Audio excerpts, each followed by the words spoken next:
another video. In this video, pag-uusapan natin si GCash. Specifically, yung GCash loan products which is si GLoan, GCredit, GGives, at si GScore na rin. Sige, isama natin si GScore. Well, in this video, no, cash wall update lang tayo dito. Wala na masyadong edit tong video na to. Bali, i-update ko lang talaga kayo kasi grabe naman talaga din yung inyong follow-up sa pag-a-update ng mga GCash loan products nga na ito, like sila GGives, GCredit, GScore, or si GGives.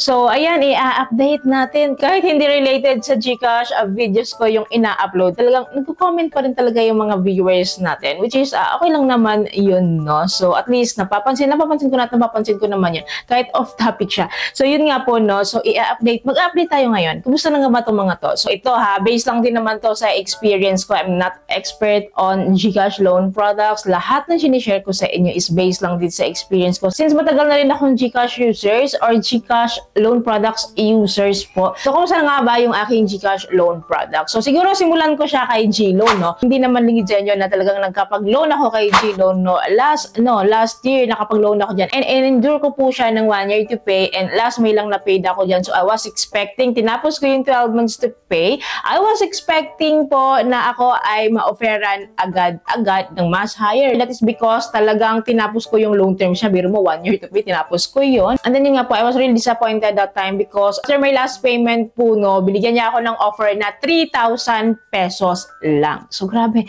Very disappointed because from 25,000, naging 3,000. Nag-antay pa ako ng 1 year, tapos 3,000 lang pala yung offer niya sa akin. So, hindi ko siya kinuha, no, and then naging 4,000 siya. Kahit hindi ko siya kinuha, naging 5,000, naging 7,000. Naglalaro lang po siya sa ganyan yung offer ko. And then, currently po, no, ito ha, ipapakita ko sa inyo. Currently po, ang offer ko po ngayon, hindi ko pa talaga siya withdraw or niloan. Hindi ko pa talaga siya ginalaw. Kasi hindi ko nagugustuhan yung offer niya. Biro ba naman from 25,000. Ang offer ko na po ngayon is 10,000 pesos. Actually, okay na din siya kahit pa paano, diba, kung nangangailangan lang ako. Anyways, payable in 9 months siya. And then, ang interest rate po na offer nila sa akin po is 3.99% per month po ito. And then, meron pa rin po siyang kinukuhang processing fee. So, parang disbursement fee. Napakadaming complaints kay GLoan, no, regarding sa interest rate. Lalo kapag ang offer nyo ay pinaka-maliit or mababa lang, like 1,000, 2,000, 600, 500, no? Mataas yung interest niya. Like, umabot po siya ng 6%. And then, may processing fee pa na 3%. FYI, ganun po talaga si GLoan. Nag-start lang kay GLoan, ganun din eh. 2,000 pesos yung offer niya sa akin, parang ang interest rate niya doon sa akin is 6%. So, in-avail ko yon kasi gusto nga makita ni GLoan yung ating credit records, yung ating payment history, kung good payer ba tayo. Ang itetest ko talaga sa ganong halaga. So, ganun po talaga si GLoan sa una. Lalo pag first time mong mag-loan dito, so, ganun talaga siya. Pag mababa yung amount, tumataas yung interest, expect that. But anyways, no, aware din ako talaga na iba-iba talaga ang offer ni GLoan ngayon. Hindi din siya katulad dati talaga. Pero ngayon po, no, expect the unexpected po. Kasi talagang lalagapak tayo dito dahil. Kung ikaw ay 15,000 pesos loan offer at binayaran mo na yun, lalo kapag nag-advance, huwag kang mag-expect. Huwag kang mag-expect dahil hindi na po reliable talaga ngayon si GLoan. Anyways, no, proceed to the next loan products tayo, which is si GCredit. So, sa GCredit, nag-umpisa ako dito ng 1,000 pesos. Ang tagal po sa 1,000 pesos. Ang bagal ng usad po ni GCredit. Hindi siya nakadepende sa GScore. Hindi po siya nakadepende doon kasi nga po bangko yung may hawak sa kanya. Naman natin yan po kahigpit ang bank pagdating sa mga offer o sa mga increase po. So, matinding mabusisi sila sa mga clients nila o sa mga borrowers nila. From 1,000 pesos po, nag-increase po ako ng 2,000 pesos but it takes so long talaga. And then from 2,000 pesos, nag-increase po ako ng 4,000 pesos. And then it takes few months para ma-increasean ka dito sa GCredit. Ganun siya kahaba. Mahaba talaga as in, hindi mo siya pwedeng asahan or sandalan si GCredit. So anyways, no, after that, loan offer po na 4,000 pesos. Currently po, meron po akong offer ngayon, 5,000 pesos. So, alam niyo, ang baba talaga na. Ang baba ng pautang ni GCredit. Hindi mo siya pwedeng asahan kung gusto mo ng parang cash loan kasi di ba na-withdraw or naka-convert natin siya sa cash. Hindi natin siya pwedeng asahan pero sobrang maaasahan siya when paying bills. Gamitin natin siya as payment method. So, maaasahan din siya kapag kinapos lang tayo. And then kapag wala tayong cash, no, and then nasa labas tayo, so pwede natin siyang gamitin as payment method kasi napakadali niyang gamitin din. And then ang interest rate niya po sa akin is 5% monthly. So, usually naman ganun yung offer po ni GCredit. So, itong si GCredit mo kasi maganda dito, revolving credit siya, no? So, kapag binayaran natin is magagamitin natin yung inutang natin sa kanya. So, ganun din kaganda si GCredit. But anyways, no, proceed tayo sa next GCash loan products which is si GGives. So, si GGives po talaga isa sa bet ko na loan products po ni GCash. Kasi sobrang nakirabang din po talaga ako kay G-Gibbs. Nakilala ko po si G-Gibbs po, na-convert ko siya sa cash dati via Shopee po. Nung time po na buhay-buhay pa si Shopee, yung kauna-unahan pa po na offer sa akin ni G-Gibbs. So naabutan ko yun, na-convert ko siya. Nawala na no, nawala siya, nawala yung ganung process. So ang ginawa ko po is ginamit ko talaga si G-Gibbs as payment method. And then patuloy na nag-o-offer talaga si G-Gibbs. Hindi madamot si G-Gibbs sa offer eh.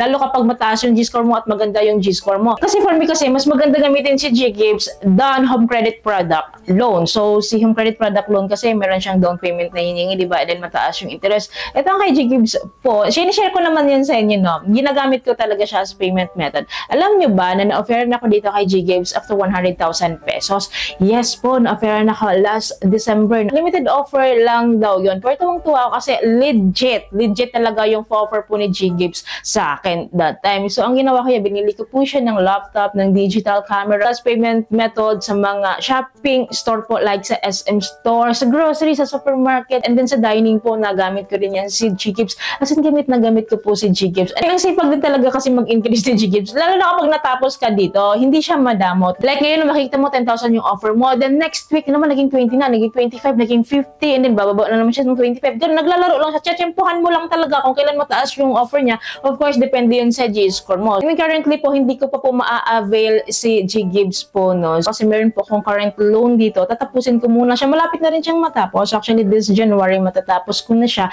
And then, ang laking kaluwagan sa akin nun. Kasi ang laki din ng monthly ko dito. Ang laki kasi ng kinuha ko talaga. Kasi in-avail ko po yung 100,000 po na yun. In-avail ko siya. But finally, matatapos na rin naman ako. I-update ko kayo, of course, regarding that. So anyways, no, regarding G-score. So, kumusta ba yung G-score nyo? So, currently, meron po akong G-score po na 618. So, naglalaro lang talaga yung G-score ko sa ganyang range. So, I've reached a G-score of 738. So, yun yung pinakamataas na G-score na pinagtrabuhan ko talaga. Like, gumamit ng GCash features, pay bills, nag-invest ako dyan, and then gumamit ako ng G-Ensure, nag-G-Save ako, nag-cash in ako, nag-fund ako ng e-wallet. Yun yung mga ginawa ko para tumaas po yung aking G-score. Mataas po talaga yung G-score ko doon. And legit po yun based on my experience. Kung nakapag-loan po ako sa G-Gibbs tsaka sa G-Loan, parang pinabayaan ko na yung G-score ko, bahala na lang kung magkano yung G-score ko. Hindi ko na siya ganong wina-workout. Hindi ko kailangan ng G-score sa ngayon kasi nga, na-avail ko na na-avail ko na yung loan na yun. So, yun naman yung purpose ko, kaya ako pinataas yung aking G-score.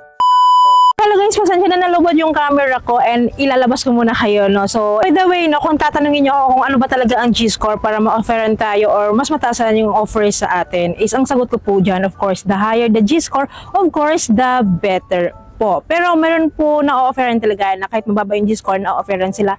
Like po sa sister ko na 400 plus lang po ata yung kanyang G-score, yun, na-offeran pa rin siya. Kaya always maintain a good G-score pa din talaga ha, kasi G-score is the key pa din dito sa G. So, ito pa din po yung trust score ni GCash para ma-offeran tayo ng kanyang GCash loan product. So anyways, so hindi ko na patatagalin, no? So i-update ko na lang kayo time to time regarding sa GCash loan products, G-Loan, G-Credit, G-Gibbs, and G-score sa mga next videos ko. Then comment down below kayo regarding sa mga experience nyo sa GCash loan products nyo, kahit ano experience nyo dyan, and then ano yung offer sa inyo, magkano yung offer sa inyo, ano yung G-score nyo ngayon. Nagbabasa po ako dyan ha, and then sa mga comments nyo, kukuha po ako dyan sa next content ko pag uusapan natin yan. So, yun lamang po, I hope po may natutunan kayo sa video, I hope po nakatulong tong video sa inyo. Kung nagustuhan yung video, please don't forget to like, share, and subscribe, click yung bell button para po ng videos ko is updated po kayo. Thank you for watching this video, bye!